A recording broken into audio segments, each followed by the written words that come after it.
So in this tutorial lecture, we're going to explain why both casework and managerial supervision are important for a trainee and a qualified counsellor or psychotherapist. This is for educational purposes. So according to Sutton and Stewart, 2008, they consider the benefits of supervision in the context of counselling as follows.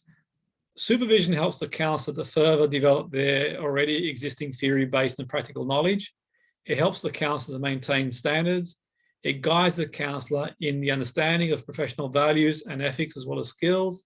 It offers a safe space for counsellors to open up about their vulnerabilities and to bring awareness around professional limitations in helping others.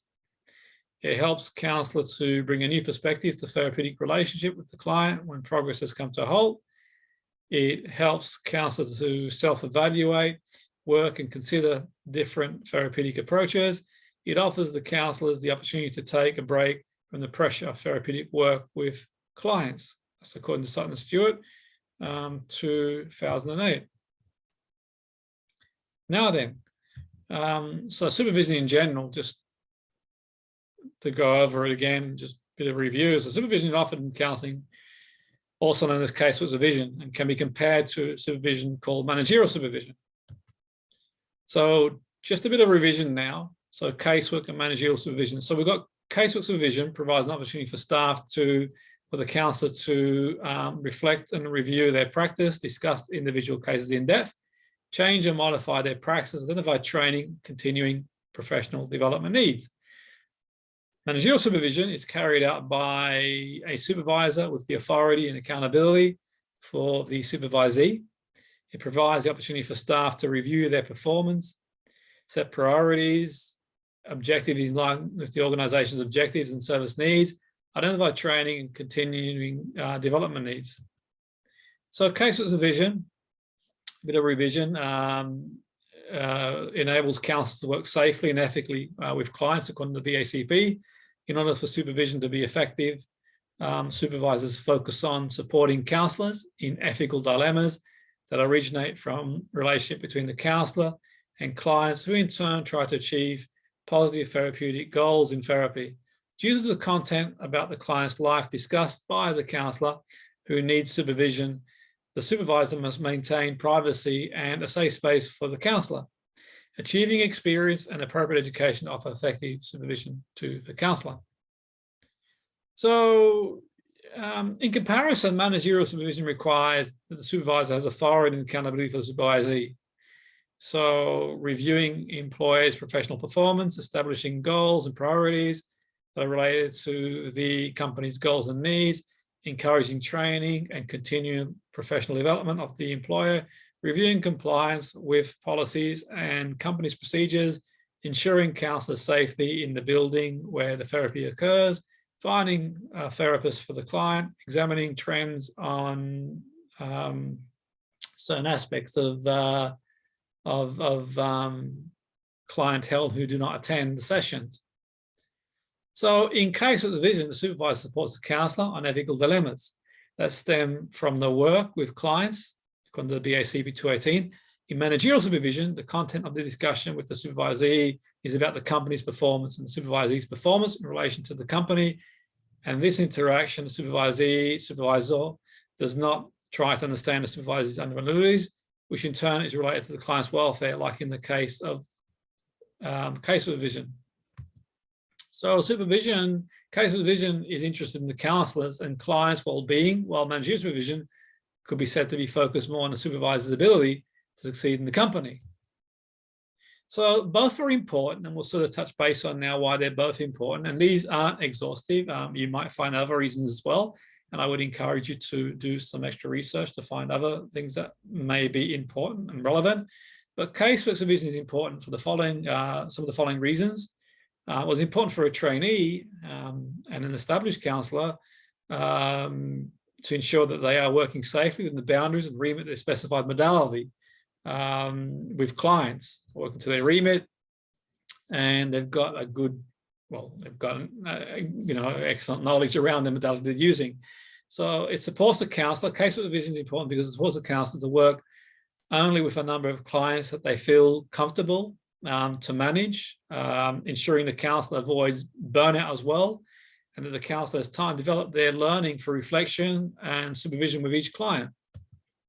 It provides the case supervision provides a confidential space for the counsellor to discuss how they feel in their work with clients. For example, counter-transference. The counsellor is reflecting on the philosophy and concepts of the modality they are working with to ensure that the service they are providing is therapeutic and has relevance to the clientele that they're working with. Case supervision can also highlight any areas where the counsellor might need to do further research, CPD, continual professional development or study to develop as a counsellor. With the supervisor, they can plan what further CPD they might need or research.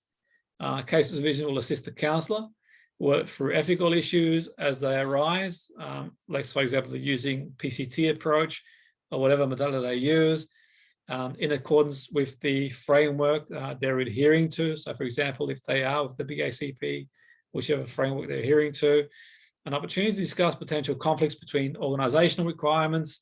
We've sort of discussed this previously, and the modality practices. So we had the discussion in previous lesson where people who practice person-centered counselling or therapy, there could be a bit of a sort of conflict or clash with psychometric tests of assessment.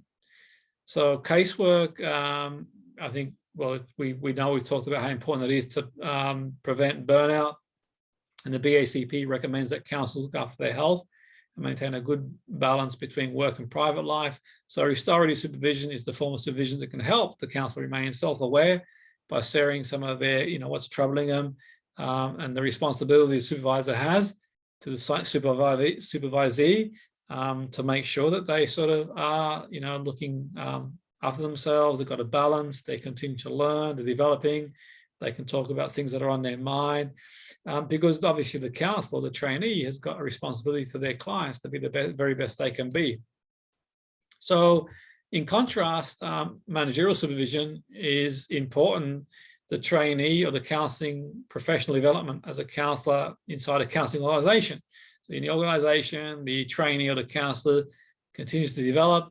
The managerial supervision assists the trainee or the counsellor is sufficiently trained in their in-house standard of the organisation to allow the trainee or the counsellor to work with clients while fulfilling the requirements of policies and legislation in the organisation that are held, as well as potentially making voluntary specific training available for other therapeutic services should they arise.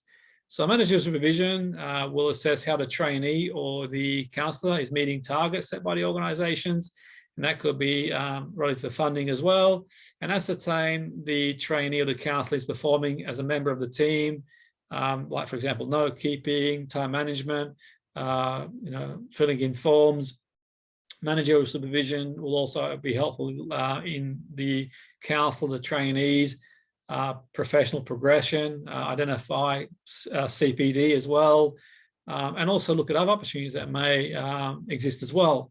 So you could make a case in point managerial supervision would be the first instance where any complaints or disciplinary procedures would take place if the trainee or the counsellor breached any policies or regulation. If the trainee or the counsellor provided a subpar service to the client, gauge the counsellor or the trainee's competence, identify any areas of improvement, any CPD training that could be beneficial to improve and assist the trainee or counsellor to develop professionally as a professional and integral part of the team.